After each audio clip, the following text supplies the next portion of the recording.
বারমুডার বন্যায় সব থেকে ভয়াবহ ক্ষতিগ্রস্ত হয়েছে সবদুরের মাছ। জানা গেছে তার 2টা তাওয়াইলে মুরগি সহ একটা রাজা সারা গেছে। অপরদিকে এই খবর শুনে আবার অবজারভেটরির জমেলা বেগমও জ্ঞান হারিয়েছে।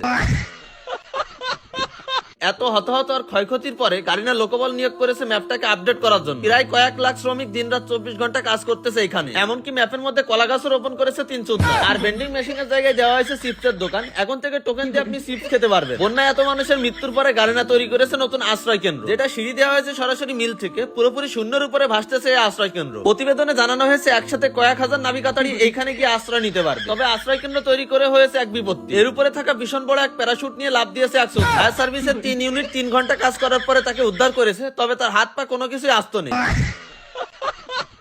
বর্তমানে এই জায়গায় শিশুদের খেলাধুলা করার জন্য বিভিন্ন জিনিস তৈরি করা হয়েছে। আপনার বাচ্চা কাচ্চা নিয়ে আপনি এইখানে অবস্থান করতে পারেন। আর এখনো যদি আপনি আশ্রয় কেন্দ্রে অবস্থান না করেন, দ্রুত চলে আসেন। কমল দে, সময় সংবাদ, বারমুডা।